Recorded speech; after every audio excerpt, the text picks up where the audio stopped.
તો કેમ છો બધા મજામાં ને? આજે આપણે 18 મેનું ધ હિન્દુનું જે એનાલિસિસ જે છે એ ગુજરાતીમાં જોઈશું.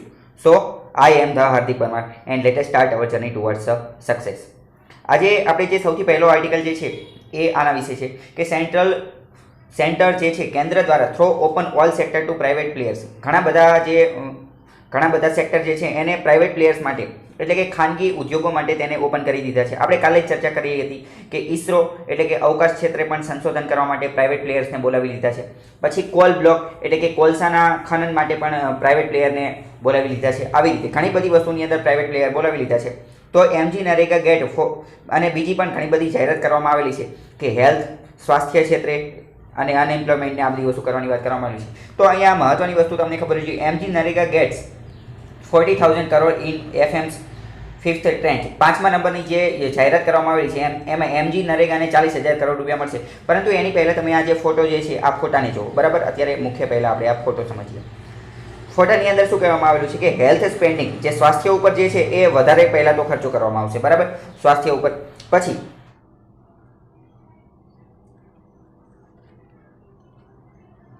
પછી આગળ આપેલું છે infectious disease hospital and public health labs to be setup in all district. બધા જ જે જિલ્લાઓ જે છે એની અંદર આ સ્વાસ્થ્ય માટેની જે આ કિટ અને જે લેબોરેટરી જે છે એની સ્થાપના કરવામાં આવશે. પછી ડિસઇન્વેસ્ટમેન્ટ એટલે સરકાર પોતાનો અમુક જે ભાગ છે, અમુક શેર એ વેચવાની કોશિશ કરશે. પબ્લિક સેક્ટર યુનિટ જે હશે, સરકારની માલિકીની જે અમુક કંપનીઓ છે એની અંદરથી થોડોક ભાગ સરકાર વેચવાની કોશિશ કરશે.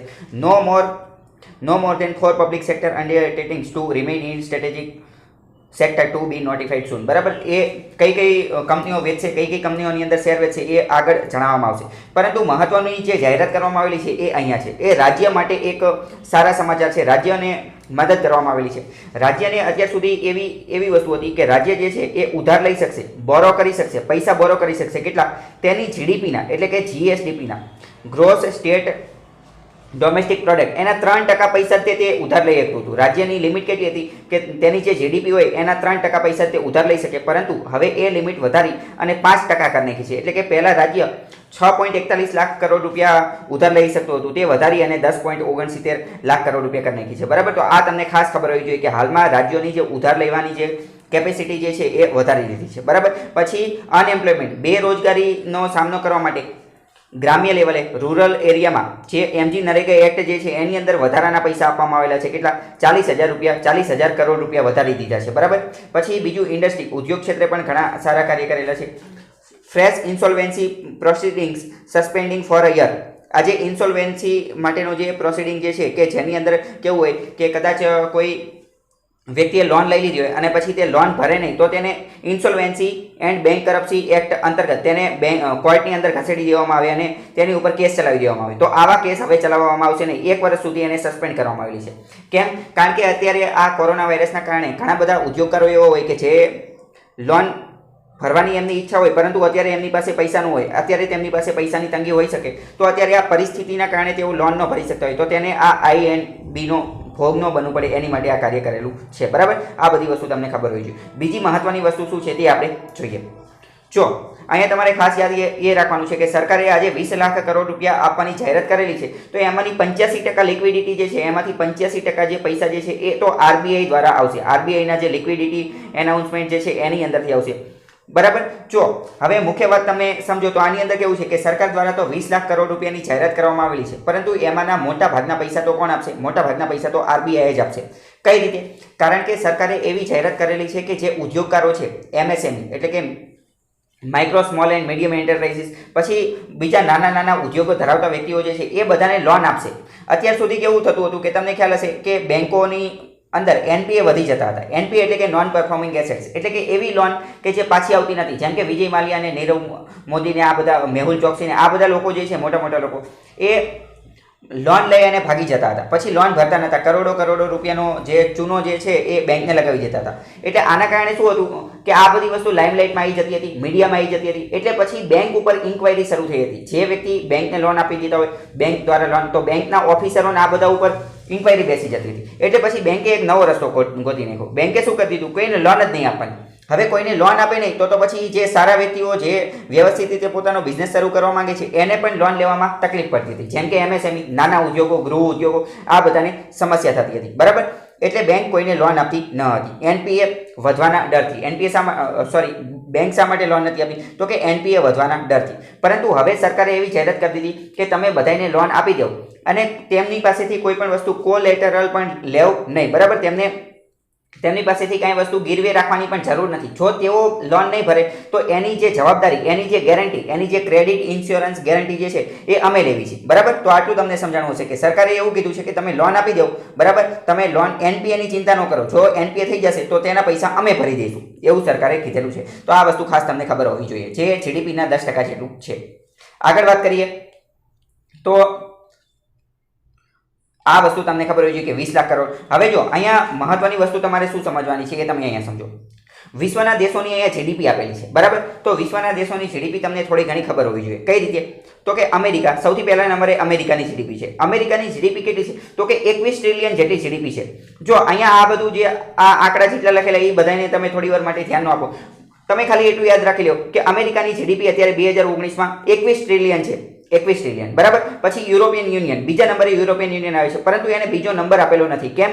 કારણ કે યુરોપિયન યુનિયનની અંદર તો ટોટલ 26 દેશો છે. તો 26 દેશ ભેગા કરીને તો આ 18 ટ્રિલિયન જેટલી થઈ જાય, તો એ કંઈ મોટી વાત નથી, કારણ કે 26 દેશ ભેગા થઈને તો થઈ જાય. એટલે બીજા નંબરે ડાયરેક્ટ છે ચાઇના, બરાબર. તો ચાઇનાની જીડીપી કેટલી છે? ચાઇનાની જીડીપી છે 14 ટ્રિલિયન. કેટલી? 14 ટ્રિલિયન એ એની ચાઇનાની જીડીપી છે, 14 ટ્રિલિયન. પછી ત્રીજા નંબરે છે જાપાન. તો જાપાનની જીડીપી છે 5 ટ્રિલિયન, 5 ટ્રિલિયન. અને ભારતની પણ એવી ગણતરી છે કે ભારતે પણ 5 ટ્રિલિયન જીડીપી બનાવી છે, બરાબર. ચોથા નંબરે છે જર્મની. જર્મનીની જીડીપી છે 3 ટ્રિલિયન, 3 ટ્રિલિયન, બરાબર. અને પાંચમા નંબરે ભારત. ભારતની જીડીપી છે 2 ટ્રિલિયન, 2.9 ટ્રિલિયન, 2.9 ટ્રિલિયન. એટલે આપણે પણ એવું વિચારી શકીએ કે 2.9 એટલે કે 3 ટ્રિલિયનની આજુબાજુ છે. હવે જો અહીંયા એક વસ્તુ સમજો તમે. 1 ટ્રિલિયનનો મતલબ શું થાય? 1 ટ્રિલિયનનો મતલબ થાય 100 લાખ કરોડ. 1 ટ્રિલિયનનો મતલબ શું થાય? 100 લાખ કરોડ. જેટલા ટ્રિલિયન હોય એની પાછળ 2 મીંડા લગાવી દેવાના અને એટલા લાખ કરોડ બની જાય, બરાબર. તો ભારતની જીડીપી 2.9 લાખ કરોડ હતી. આપણે થોડી વાર માટે એવું માની લઈએ કે 3 કરોડ હતી, 3 ટ્રિલિયન હતી. ભારતની જીડીપી કેટલી? 3 ટ્રિલિયન છે એવું માની લઈએ. તો કેટલી થાય? 300 લાખ કરોડ જેટલું પેકેજ થાય ભારતનું, 300 લાખ કરોડ જેટલું.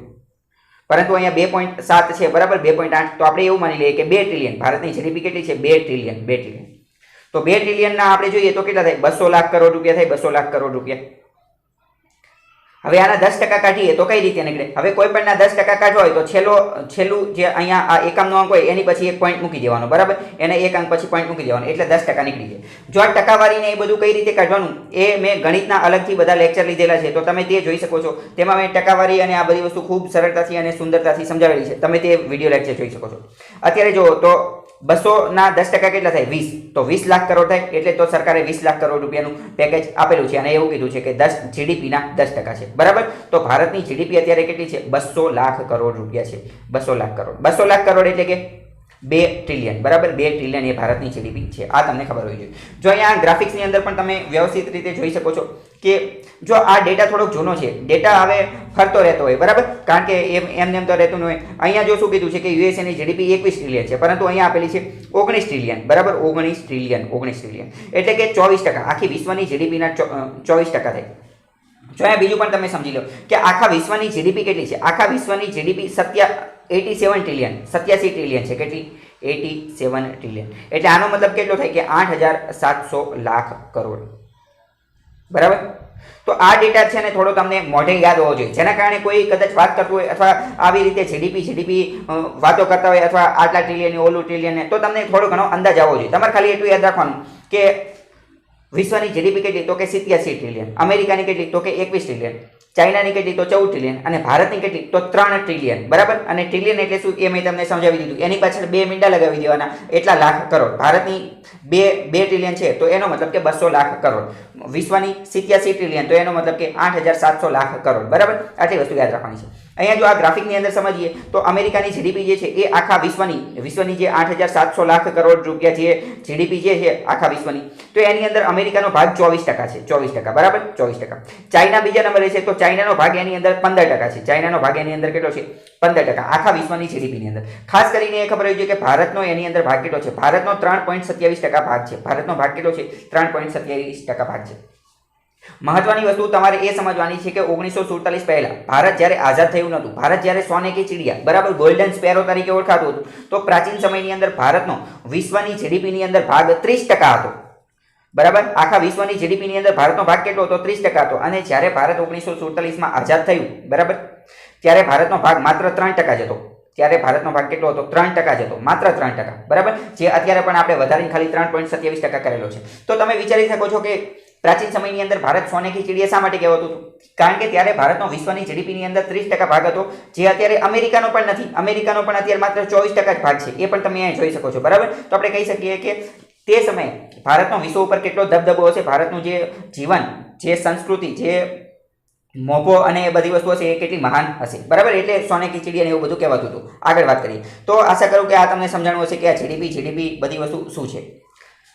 હવે તો અહીંયા તમે જોઈ શકો છો કે રાજ્યને અત્યારે ઉધાર લેવાની છૂટ આપવામાં આવેલી છે. રાજ્યને કેટલા પહેલા જીડીપીના 3% સુધી તેઓ ઉધાર લઈ શકતા હતા, પરંતુ હવે તેઓ 5% સુધીના ઉધાર લઈ શકશે, બરાબર. રાજ્યને 3%થી વધારી અને 5% બોરોઇંગ્સ એટલે કે ઉધાર લેવાની છૂટ આપવામાં. તો તમે એ વસ્તુ અહીંયા યાદ રાખી શકો છો કે આ ગોલમાલની અંદર જો આ બસુલીભાઈ હોય છે એની પાસેથી બધાએ પૈસા ઉધાર લીધેલા હોય છે, બરાબર. તો એવી રીતે તમે યાદ રાખી શકો છો કે બસુલીભાઈ ઉધાર લીધેલા પૈસા હોય છે.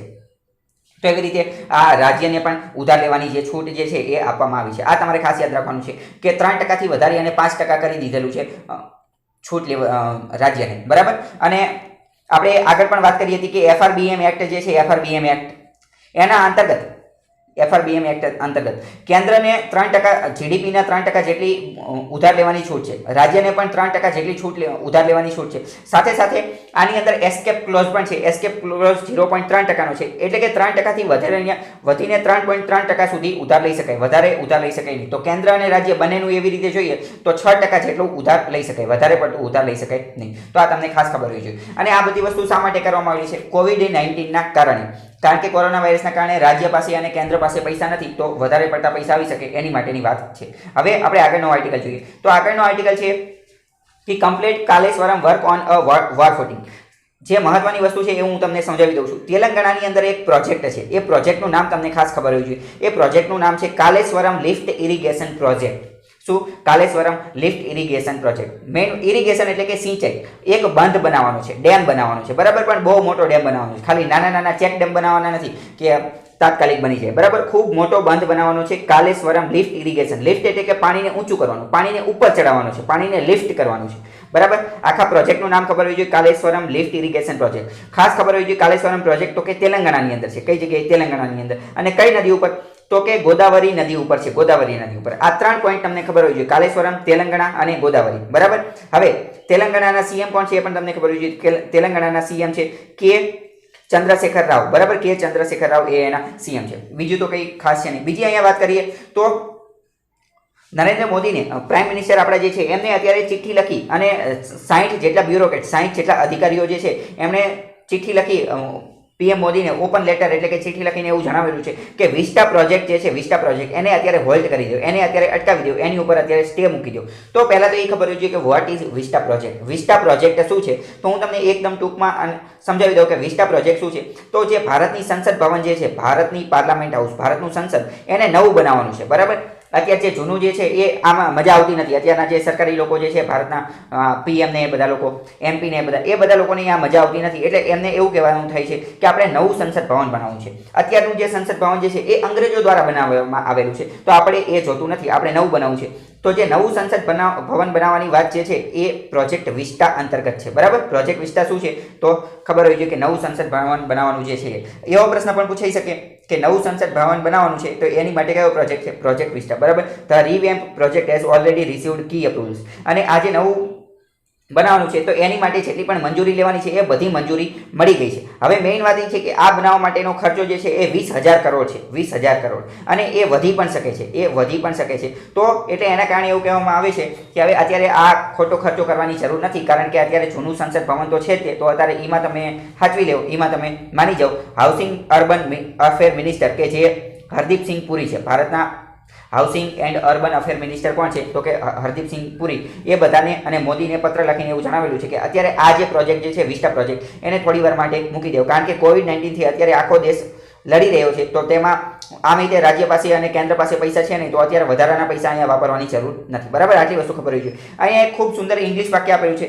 ઇંગ્લિશ ફ્રેઝ એન્ડ ઇડિયમ્સ, એટલે કે એક પ્રકારનો રૂઢિપ્રયોગ આપેલો છે, બરાબર. આ તમને ખાસ ખબર હોવી જોઈએ, કારણ કે ઇંગ્લિશના પેપરની અંદર પૂછાઈ જાય કે આનો મતલબ શું થાય. આપેલું છે કે નીરો ફિડલિંગ વાઇલ રોમ બર્ન્સ.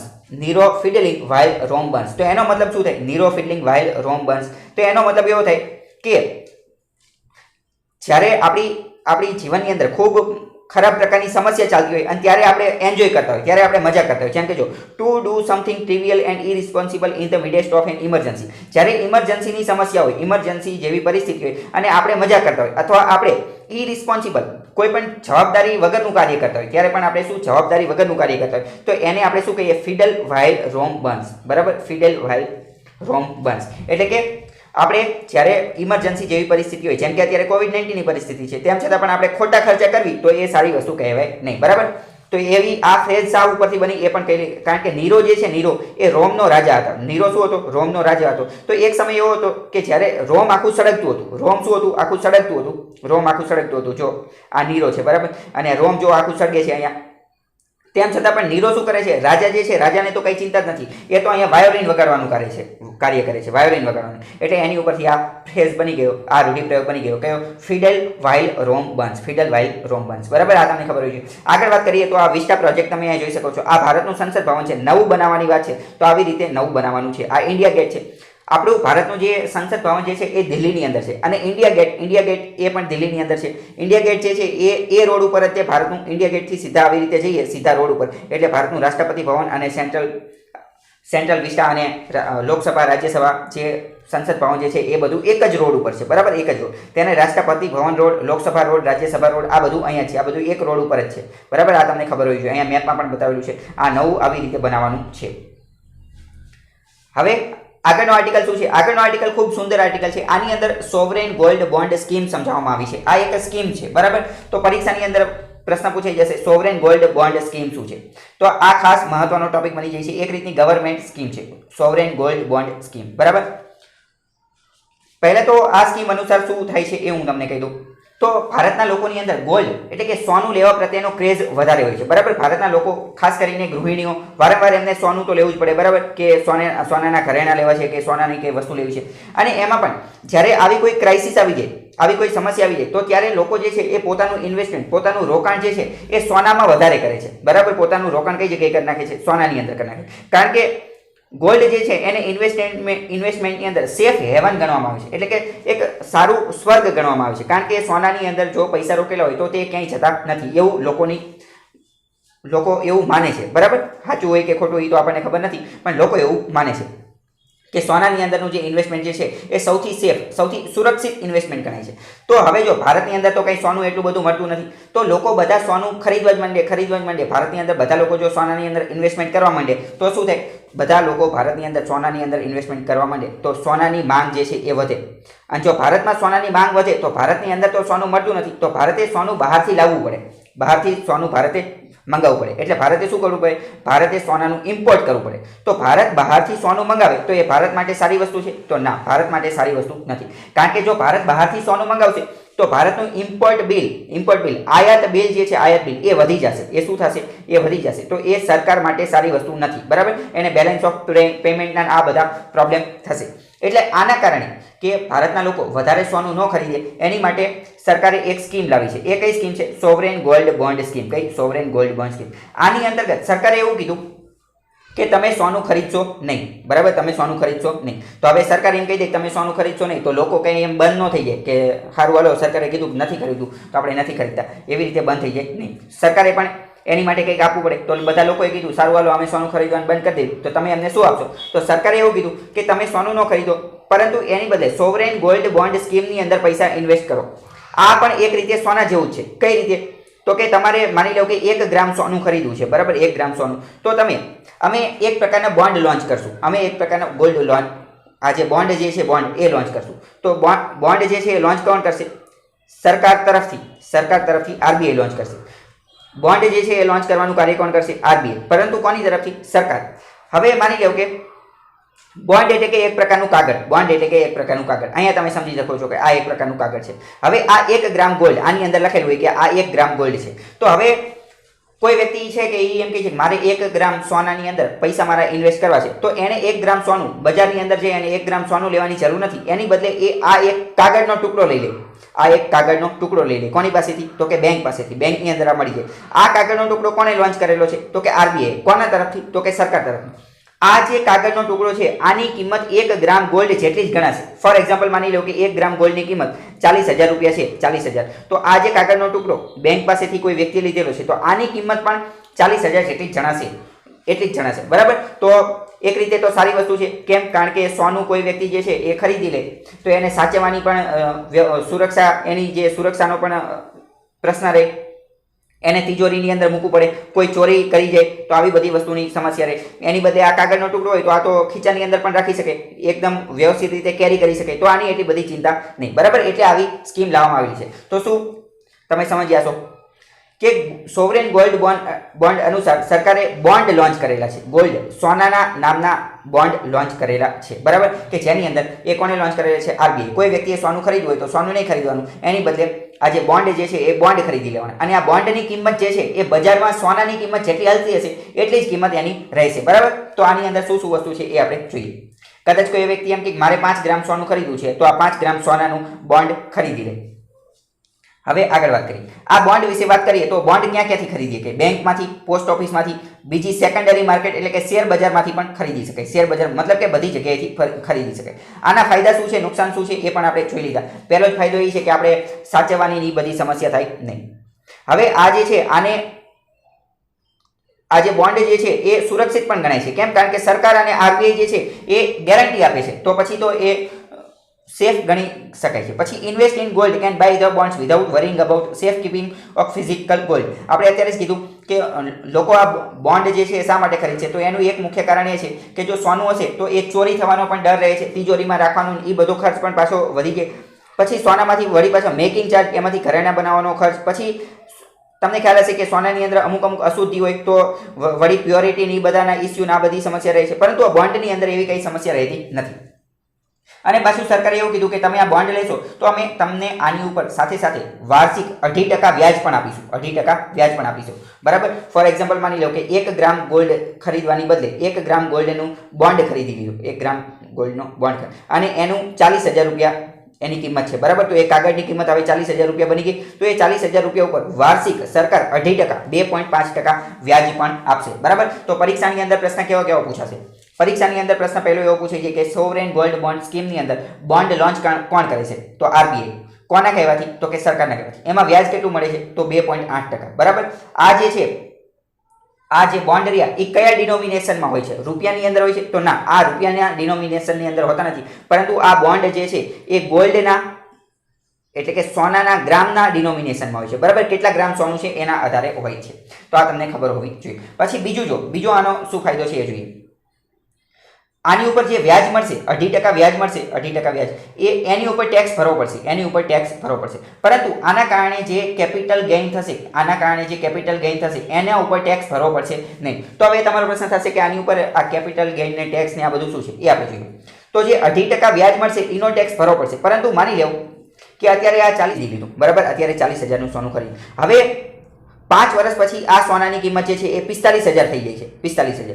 તો વ્યક્તિ જેણે આ બોન્ડ ખરીદેલો છે એની આવકમાં કેટલો વધારો થયો? તો એની આવકમાં 5,000 નો વધારો થયો. તો આ 5,000 ઉપર એને વ્યાજ ભરવું પડશે નહીં. આ 5,000 ઉપર ટેક્સ આપવો પડશે નહીં. બરાબર? તો એને તો કેપિટલ ગેઇન કહેવાય. કેપિટલની અંદર એની જે વૃદ્ધિ થઈ કે અત્યારે સોનાનો ભાવ 40,000 છે તો અત્યારે જે બોન્ડ છે બોન્ડની કિંમત 40,000 છે. પરંતુ 5 વર્ષ પછી આપણે એવું માની લેવું કે 45,000 રૂપિયા થઈ જાય તો 5,000 જે વધારાનું એના 5,000 શું થયું? એના કેપિટલની અંદર વધારો થયો. એની જે સમૃદ્ધિ હતી એમાં 5,000 નો વધારો થયો. તો એ 5,000 ઉપર ટેક્સ આપવાનો નથી. બરાબર? તો આ તમને ખાસ ખબર હોવી જોઈએ કે જે વ્યાજ જે છે એ ટેક્સેબલ છે, પરંતુ જે કેપિટલમાં ઇન્ક્રીઝ થશે એ ટેક્સેબલ નથી. પછી આ જે ગોલ્ડ બોન્ડ છે આ બોન્ડ આને ગીરવે રાખીને એટલે કે આને કોલેટરલ રાખીને એનબીએફસી જે છે એ લોન પણ લઈ શકશે. બરાબર? તો આ પણ એક ખૂબ સુંદર વસ્તુ છે કે આ પણ એનો એક ફાયદો કરી શકે કે એને ગીરવે રાખી કોલેટરલ રાખીને બેંક પણ લોન પણ લઈ શકે. હવે જો આની અંદર ખામી શું છે? તો ખામી ખાલી એટલી જ છે. આના જે નુકસાન અથવા અત્યાર સુધી આપણે પોઝિટિવ સારી વસ્તુ જોઈ, હવે એની નેગેટિવ વસ્તુ પણ જોઈ લઈએ. ખરાબ વસ્તુ આની અંદર એટલી છે કે આની માટે ઓછામાં ઓછા 8 વર્ષ સુધી આપણે રોકાણ કરવું પડે. 8 વર્ષ સુધી તો ઓછામાં ઓછું રાખવું જ પડે. પરંતુ પાંચમું વર્ષ થાય તો આપણે એને વેચી પણ શકીએ છીએ. આનો મેચ્યોરિટી ટાઈમ શું છે? તો મેચ્યોરિટી ટાઈમ છે 8 વર્ષ અને 5 વર્ષે એને વેચી શકાય છે, પરંતુ 8 વર્ષ સુધી તો રાખવું જ પડે. બરાબર? તો મતલબ કે 8 વર્ષ સુધી આપણને દર વર્ષે 2.5% વ્યાજ તો મળે જ. તો આ પણ તમને ખબર પડે. એવો પણ પ્રશ્ન પૂછે છે કે સોવરેન ગોલ્ડ બોન્ડ સ્કીમ જે છે એની અંદર મેચ્યોરિટી ડેટ તો કે 8 વર્ષની, અને આ સ્કીમમાંથી બહાર નીકળવું હોય તો 5 વર્ષે નીકળી શકે. પરંતુ બીજો પણ એક ફાયદો છે કે વચ્ચે પણ જો તમને મજા ન આવે કે આપણે આ વેચી દેવા છે બોન્ડ, મજા આવતી નથી, તો વેચી પણ શકાય. કઈ રીતે? તો can be transfer to other investor. બીજો કોઈ વ્યક્તિ હોય કે જે આ લેવા માટે ઇન્ટરેસ્ટેડ હોય તો તેને વેચી શકાય, અથવા જે શેર બજાર હોય તો સ્ટોક માર્કેટની અંદર પણ તેને વેચી શકાય છે. તો એ પણ તમને ખબર હોય છે. પ્રાઇસ ઇન રૂપી, આ બધી વસ્તુ તમને ખબર હોય છે. હવે આપણે આગળ વાત કરીએ. જો તો અહીંયા આપેલું છે કે એટ ધ ટાઈમ ઓફ રિડિમ્પશન, જ્યારે 8 વર્ષ થઈ જશે અથવા 5 વર્ષે જ્યારે બહાર નીકળવું હશે તો ત્યારે તેમને પૈસા કેટલા મળશે? તો ત્યારે તે સમયે તે ગોલ્ડની બજારની અંદર જેટલી કિંમત આવતી હશે એટલા પૈસા તેમને કેશમાં મળી જશે. Cash equivalent to the number of units multiplied by the then prevailing price would be credited to the bank account of the investor. બરાબર? તો મતલબ કે એક રીતે જે સોનું જે છે, સોનાની ધાતુ એ રાખવાની બદલે આ બોન્ડ રાખવાનો અને એના કારણે ફાયદો થાય એવી કંઈક વાત કરો, એવી સ્કીમ લોન્ચ કરવામાં આવેલી છે સરકાર દ્વારા. બરાબર? આર ધેર રિસ્કી, આની અંદર કોઈ રિસ્ક રહેલી છે? તો હા, એક રિસ્ક રહેલી છે કે જો સોનાના ભાવ ગગડી જાય, જો સોનાની કિંમતમાં ઘટાડો થાય તો તેમને કિંમતમાં પણ ઘટાડો થાય. ફોર એક્ઝામ્પલ માની લો કે અત્યારે કોઈ વ્યક્તિએ બોન્ડ ખરીદી લીધો 1 ગ્રામનો અને અત્યારે કિંમત હોય 40,000 રૂપિયા. બરાબર? 40,000, અને 8 વર્ષ પછી માની લો કે 38,000 થઈ જાય તો તેને નુકસાન થાય. કેમ? કારણ કે અત્યારે તો એને 40,000 આપ્યો, પરંતુ જ્યારે લેવા જાય તો પછી તેને 38,000 જ મળે, તો તેને નુકસાન પણ થઈ શકે છે. તો આ પણ તમને ખબર હોવી જોઈએ. આપણે તો ખાલી પરીક્ષાના પોઈન્ટ ઓફ વ્યૂથી યાદ રાખવાનું છે કે કઈ પ્રશ્ન પૂછી શકાય. બરાબર? તો અહીંયા પણ તમે જોઈ શકો છો જો કે આવી રીતે ફિઝિકલ ગોલ્ડ જે છે, ફિઝિકલ ગોલ્ડ, આને ફિઝિકલ ગોલ્ડ કહેવાય કે આ ગોલ્ડનો ટુકડો, સોનાની ધાતુ, આ ધાતુ રાખવાની બદલે આવી રીતે એક કાગળ રાખી દેવાનું. જે કાગળ કોણ આપશે? આરબીઆઈ દ્વારા આપવામાં આવશે, પરંતુ આરબીઆઈ નહીં આપે, આપણે બેંક અથવા પોસ્ટ ઓફિસમાંથી લેવા જવાનું. જો આવી રીતે પણ જીપીએસસી લેવલની પરીક્ષામાં કન્ફ્યુઝ કરી શકાય કે સોવરેન ગોલ્ડ બોન્ડ જે છે એ આરબીઆઈ પાસેથી જઈને લેવાના છે, તો આરબીઆઈ પાસેથી જઈને લેવાના નથી. બરાબર? આરબીઆઈ વેચવાનું કામ નથી કરતી. વેચવાનું કામ તો પોસ્ટ ઓફિસ ને બેંક ને એ બધા કરે છે. આરબીઆઈ એને ઇસ્યુ કરવાનું કામ કરે છે. બરાબર? ઇસ્યુ એટલે કે તેને જારી કરવાનું કાર્ય કરે છે. આ તમને ખબર હોવી જોઈએ. અને 2.2% જેટલું વ્યાજ છે એ પણ ખબર હોવી જોઈએ. આગળ હવે એક એડિટોરિયલ આપેલો છે. એડિટોરિયલની અંદર આપેલું છે કે ફાર્મ ગેટ ઇન ફોકસ. જે ખેડૂતોની જે અમુક વસ્તુઓ જે છે એ ફોકસમાં છે. કાલે પણ આપણે ચર્ચા કરી હતી કે ખેડૂતો હવે ડાયરેક્ટ એપીએમસીની અંદર પોતાની પ્રોડક્ટ નહીં વેચે તો પણ ચાલશે, પોતપોતાની રીતે વેચી શકશે.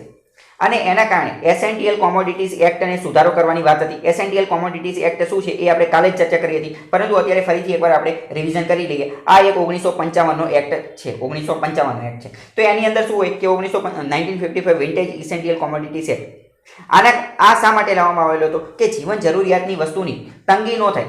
અને જો જીવન જરૂરિયાતની વસ્તુની તંગી થઈ જાય તો કસ્ટમર, જે આમ જનતા છે, નાગરિક જે છે, એને વધારે પૈસા ચૂકવવા પડે અથવા એને જે સમસ્યા ન થાય, એના કારણે આ એક્ટ લાવવામાં આવેલો હતો. એના કારણે શું કરવામાં આવેલું કે સિરિયલ્સ એટલે કે ધાન્ય, પલ્સ એટલે કે કઠોળ, ઓઇલ સીડ એટલે કે તેલીબિયા, એડિબલ ઓઇલ એટલે કે ખાવાનું ઓઇલ, ઓનિયન્સ અને પોટેટો, આ બધી વસ્તુને ડીરેગ્યુલેટ કરવામાં આવશે. અત્યાર સુધી એને રેગ્યુલેટ કરવામાં આવતી હતી.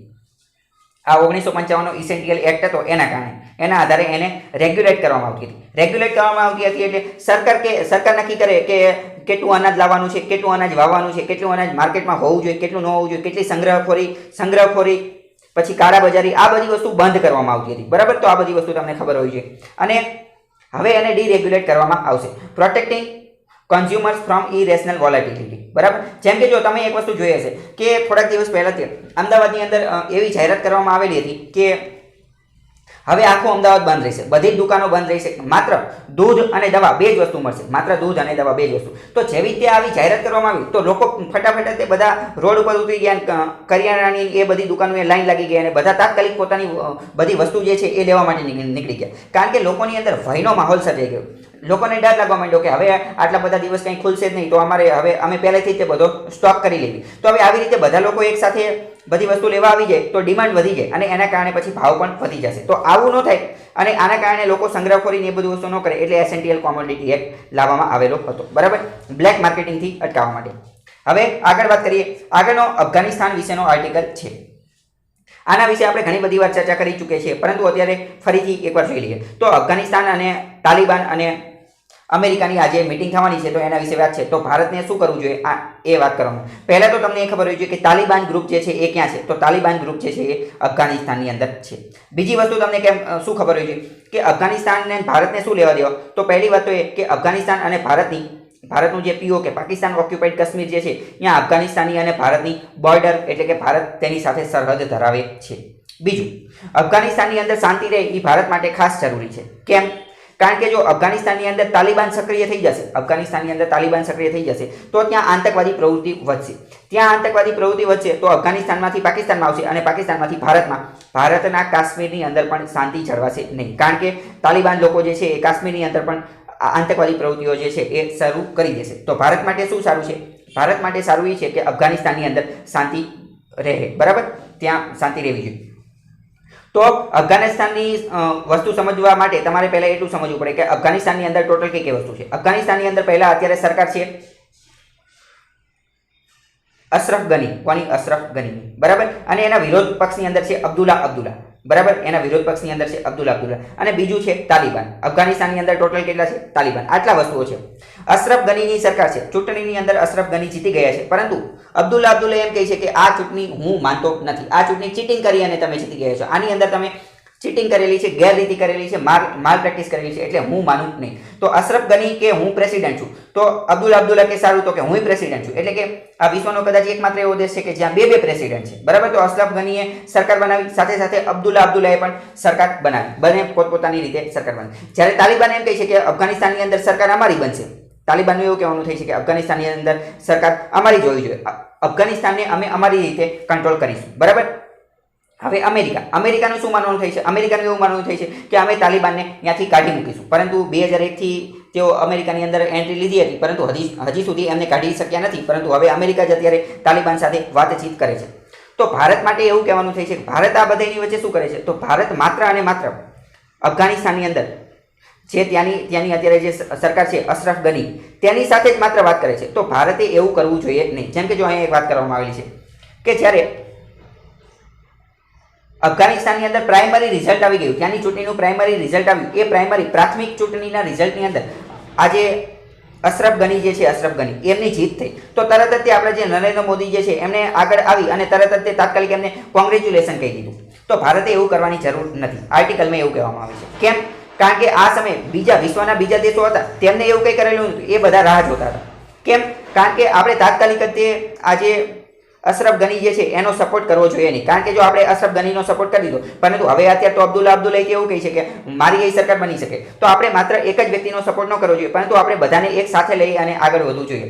તો ભારત માટે એવું કહેવામાં આવે છે કે અશરફ ગની સાથે પણ સારા સંબંધો રાખવા જોઈએ, અબ્દુલ્લા સાથે પણ સારા સંબંધો રાખવા જોઈએ, અને તાલિબાન સાથે પણ સારા સંબંધો રાખવા જોઈએ. જો આપણે આ ત્રણેયને ત્રણેય સાથે સારા સંબંધો લઈ અને આગળ વધીશું તો ભારત માટે વાંધો આવશે નહીં. કારણ કે જો અત્યારે તો ભારત શું કરે છે? તો ભારત ખાલી અશરફ ગની જે છે એના સાથે સારી રાખે છે. પરંતુ એવું પણ બની શકે કે ભવિષ્યની અંદર અશરફ ગનીનું મૃત્યુ થઈ જાય, અથવા અશરફ ગની સત્તામાં ન રહે અને અબ્દુલ્લા સત્તામાં આવી જાય. તો અબ્દુલ્લા જ્યારે સત્તામાં આવે તો એ તો એમ જ કે તમે તો અશરફ ગની યારે હારાહારી રાખતા હતા, હવે અમે તમારી યારે કંઈ વાતચીત નહીં કરવી. તો એવું પણ બની શકે. તો ભારત માટે ખતરો બની શકે. અથવા તો ભવિષ્યમાં તાલિબાન ત્યાં સત્તામાં આવી જાય તો એટલે અત્યારથી તે ભારતે ત્રણેય સાથે સારા સંબંધો વિકસાવવા જોઈએ. ભારત માટે આવી વસ્તુ છે. પરંતુ ભારત તો અત્યારે શું કરે છે? માત્ર આ અશરફ ગની સાથે સારા સંબંધ રાખે છે. હવે અહીંયા એક ખૂબ મહત્વની વસ્તુ તમે જોઈ લો કે આ ભારતનો મેપ છે. બરાબર, વિશ્વનો મેપ છે. તો એવો પ્રશ્ન પૂછે કે ભારત અને અફઘાનિસ્તાન વચ્ચે કઈ સરહદ લાઈન છે? તો એનું નામ છે દુરાંત લાઈન. અથવા તો પાકિસ્તાન અને અફઘાનિસ્તાન વચ્ચે જે લાઈન છે એનું નામ પણ દુરાંત લાઈન જ છે. બરાબર, એ ખૂબ મોટી લાઈન છે. તો આ પ્રશ્ન તમને ખબર છે કે સરહદ લાઈન કઈ છે? તો દુરાંત લાઈન કોની વચ્ચે છે? તો કે ભારત, એક રીતે એવું પણ કહી શકો, ભારત, પાકિસ્તાન અને અફઘાનિસ્તાન ત્રણેયની વચ્ચે છે. અથવા તો ભારત અને અફઘાનિસ્તાન વચ્ચે અને પાકિસ્તાન અને અફઘાનિસ્તાન વચ્ચે. તો દુરાંત લાઈન તમારે યાદ રાખવાનું છે. હવે આ પણ તમે અહીંયા ભારતનો મેપ જોઈ શકો છો. આ ભારત છે. બરાબર, અને આ અફઘાનિસ્તાન છે. આ કાશ્મીર છે. આ આખું કાશ્મીર છે. અને એની અંદર આ જે છે આને પાકિસ્તાન આઝાદ કાશ્મીર કહે છે. ભારત આ આખા ભાગને POK પાકિસ્તાન ઓક્યુપાઈડ કાશ્મીર કહે છે. ગિલગિટ બાલ્ટિસ્તાનનો પ્રદેશ જે છે એ આ છે. બરાબર, જે પાકિસ્તાને લઈ લીધો છે. અને આ જે છે આ અક્ષય ચીન છે કે જે ચીને લઈ લીધો છે.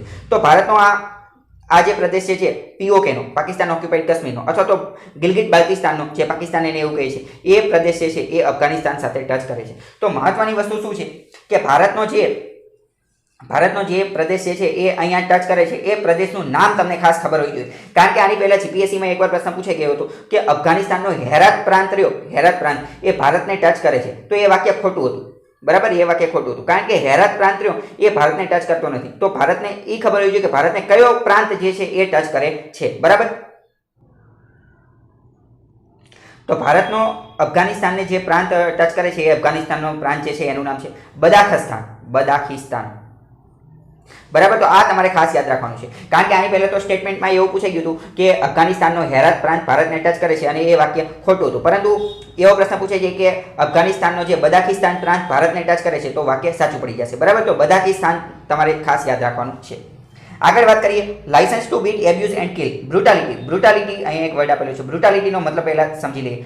બ્રુટાલિટીનો મતલબ થાય નિર્દયી, નિર્દય, જેનામાં હૃદય ન હોય, તે અમાનવીય કૃત્ય કરે તો એને બ્રુટાલિટી કહેવામાં આવે. તો આખા આર્ટિકલની અંદર એવું સમજાવવામાં આવેલું છે કે આ કોવિડ-19ના લોકડાઉનની વચ્ચે પોલીસે ખૂબ સારી ફરજ બજાવેલી છે, બરાબર. પોલીસે લોકોને આ લોકડાઉનથી બચવા માટે એ બધી હેલ્પ કરેલી છે કે લોકડાઉન રહે, શાંતિ અને કાયદો અને વ્યવસ્થાના બધી વસ્તુ જળવાઈ રહે, તો પોલીસનો રોલ સારો રહેલો છે. પરંતુ એની સામે નેગેટિવ બાબતેમાં જોઈએ તો પોલીસે ઘણી બધી હિંસા પણ કરેલી છે. અમુક લોકો ઉપર લાઠીચાર્જ કરેલો છે અને એના કારણે લોકોના મૃત્યુ પણ થઈ રહ્યા છે. બ્રુટાલિટી, અમાનવીય કૃત્ય કરેલું છે પોલીસ દ્વારા, કારણ કે અત્યારે તો 144 નંબરની કલમ ઘણી બધી જગ્યાએ લગાવવામાં આવેલી હતી સીઆરપીસીની, કે જે કર્ફ્યુ તરીકે ઓળખાય છે. તો આના કારણે પોલીસે ઘણી બધી હિંસા પણ કરેલી છે, તો તે કરવી જોઈએ નહીં, બરાબર. બીજું બહુ ખાસ કંઈ છે નહીં. મહત્વની વાત તમારે આ યાદ રાખવાની છે કે યુનાઇટેડ નેશન્સ અનુસાર, યુનાઇટેડ નેશન્સે એવું કીધું છે કે જ્યારે 1 લાખની પોપ્યુલેશન હોય, 1 લાખની પોપ્યુલેશન ઉપર, એટલે કે 1 લાખની વસ્તી ઉપર 222 પોલીસવાળા હોવા જોઈએ. 1 લાખની પોપ્યુલેશન ઉપર, 1 લાખની વસ્તી ઉપર 222 પોલીસ હોવી જોઈએ. જ્યારે ભારતના મોટા ભાગના રાજ્યની અંદર માત્ર 1 લાખની વસ્તી ઉપર 100 જેટલા જ પોલીસ છે, તો ભારતે પોલીસની સંખ્યા પણ વધારવાની જરૂર છે, બરાબર. આ ખાસ તમને ખબર હોવી જોઈએ કે ભારતીય પોલીસની સંખ્યા જે છે એ વધારવાની જરૂર છે, આ ખબર હોવી જોઈએ. જો બ્રુટાલિટી એટલે નિર્દયતા તમે જોઈ શકો છો, બરાબર. તો આજના ધ ઇન્યુ એનાલિસિસની અંદર આટલી વસ્તુ હતી જે તમારે જાણવા જેવી હતી. અને ક્યાં હેલા, હજી પૂરું નથી થયું, બાકી છે. માત્ર લેવાની જ, મેળવવાની જ ગણતરી ના રાખો, કંઈક આપવાની પણ ભાવના રાખો. સૌથી પહેલાં ચેનલને સબસ્ક્રાઈબ કરો, વિડીયો ગમ્યો હોય તો લાઈક કરો, અને ના ગમ્યો હોય તો અહીં સુધી જોઈ નાખ્યો મતલબ તો ગમ્યો જ હશે ને. અને આ જ્ઞાનને માત્ર તમારા સુધી જ રાખીને સેલ્ફિશ એટલે કે સ્વાર્થી ના બનો, પરંતુ તમારા મિત્રો સાથે પણ શેર કરીને આ એજ્યુકેશનલ રિવોલ્યુશનનો એક ભાગ બનો. So I the Hardik Parmar signing off and see you in the next video. Till then, goodbye and take care.